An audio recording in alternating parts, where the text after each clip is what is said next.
comments. I am going to attempt to actually adhere to the parameters as established by the organizers, so I'm discarding my colorful PowerPoint presentation, and I'm also going to attempt to limit my comments to 10 minutes. However, I may deviate slightly from the assigned subject matter. We were requested to address transparency and accountability of public administration, but I think based on recent events that perhaps a more societal perception or perspective is more relevant. And I wrote my comments in the wake of the militia attacks in Mogadishu, the increasing unrest in Syria, and these very much provoked me to look at some of what is a result of a deficit in tolerance. And we see increased polarization, inequality of the genders, sectarian antagonism, a number of issues that are related to the deficit of intolerance and inclusion. And I focused on these terms really from a political science perspective. And I was pulled back to my university days when I studied the political philosopher Karl Popper, and I was struck by some of his comments in his seminal piece, Open Society and Its Enemies. And I pulled out a quote that he wrote in 1945, and so with your permission I'll read it. It says, "We demand a government that rules according to the principles of equalitarianism and protectionism, that tolerates all who are prepared to reciprocate. And we may add that some form of majority vote, together with institutions for keeping the public well informed, is the best, though not infallible, means of controlling such a government."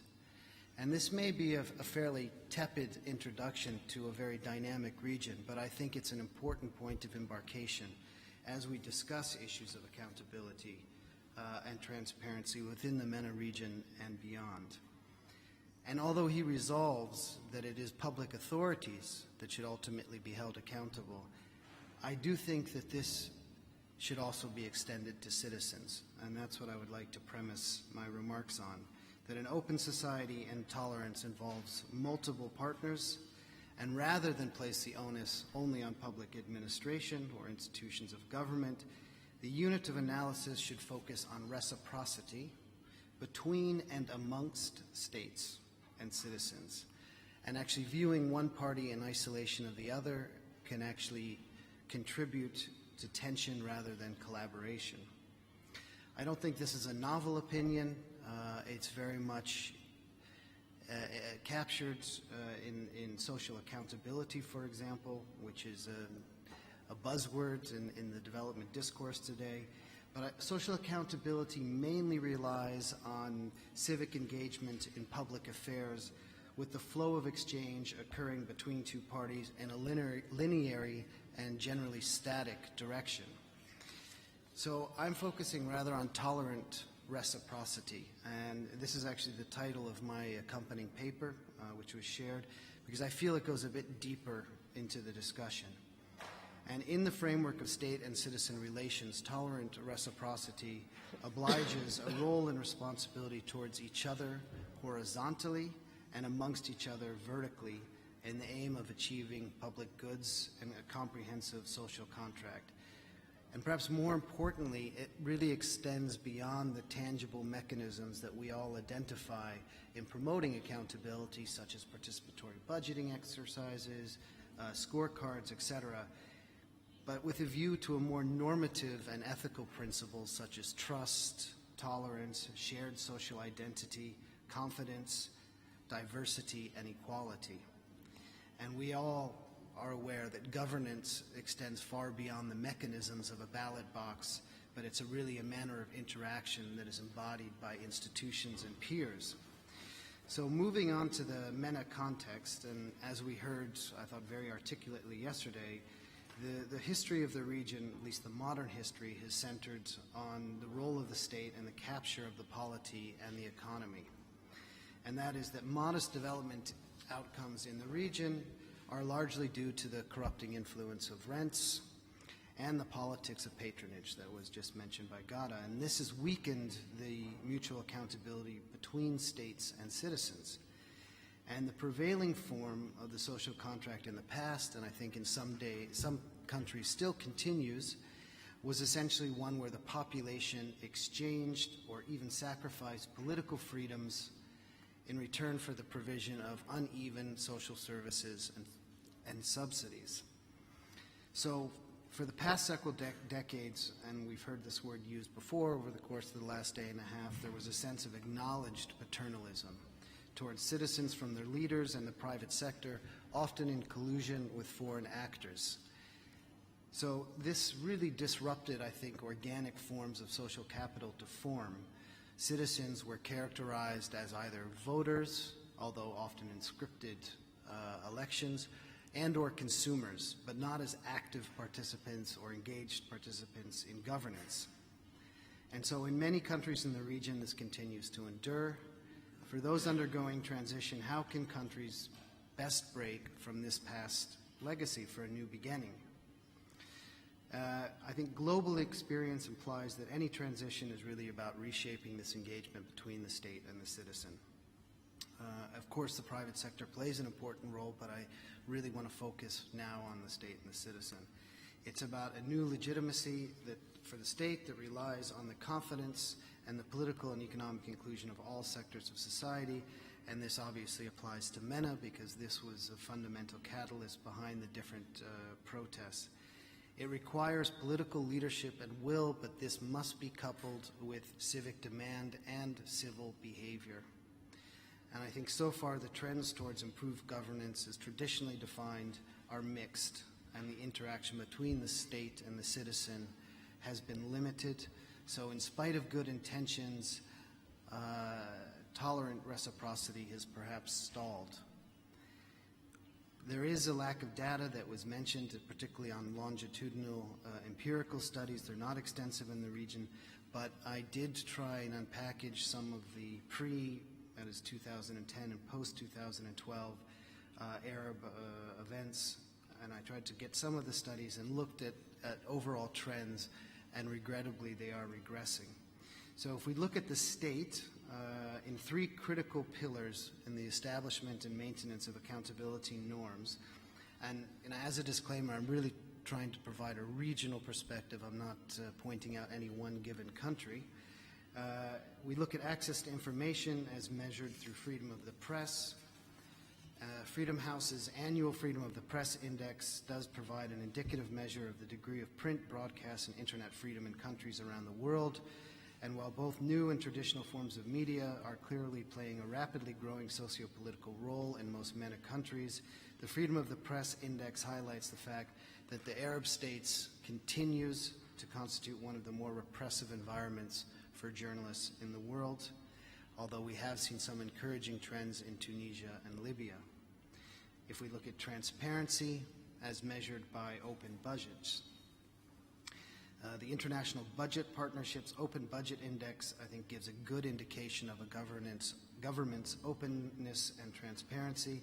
In 2012, MENA remains one of the worst performing regions of the world, with a regional average of 18 compared to a world average of 43. This average means that most countries in the region continue to have low levels of openness and transparency with limited independent oversight of public financial management and very little engagement in budgeting process, public engagement in budgeting processes. Only one MENA country, that is Jordan, received an open budget index score above 40. If we look at rule of law and accountability as measured through corruption perceptions, and as the previous speaker mentioned, there has not been much improvement, and if we compare country scores between 2010 and 2012, very few countries have made little, if any, progress and continue to fall below the 50 out of 100 mark, according to Transparency International. So we can have arguments about the polemics of methodology, criteria, and application. Assessments don't always provide an accurate picture, and there is also spectacular heterogeneity in the region itself, so generalities are a little difficult to construct.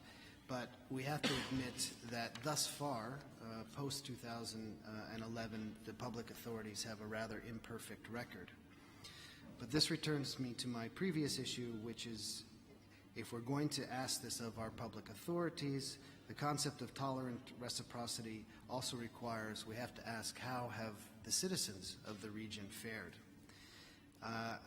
And perhaps this may be a simplistic argument, but it's really one that's made to provoke. I mean, there's a tendency to lionize civil society. And I think in the case of the transitions in the Arab world, it's actually well-deserved. The particularly commendations go to youth and women that challenged the autocratic regimes. And I don't know if within the recent historical narrative whether or not we'll actually witness such nonviolent achievement exercised by a group of determined citizens in countries such as Tunisia, Yemen, Libya, Egypt, etc. But still, we have to be objective, I think, in our understanding, particularly in the context of socio-political transition.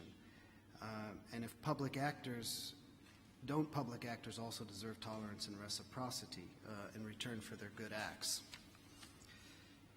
And due to many years under the autocratic regimes, many elements of civil society and media in the region are relatively nascent. Frustrations are very understandable. However, freedom of expression does not equate with shouting fire in a crowded movie theater, starting unmitigated rumors in the press, or destroying public and private property. Nor do newfound freedoms require the suppression of one population over another. Civil society and the media must be harnessed to serve as peaceful forces against repressive tactics, or in other words, keeping the transition honest and moving forward. There is really no baseline to assess citizen action in the Arab world, so most of the evidence is anecdotal. But we have seen some very unfortunate trends, particularly as they apply to rates of crime, as they apply to sexual harassment and violence against women, as they apply to religious incitement, and also very non-peaceful protests.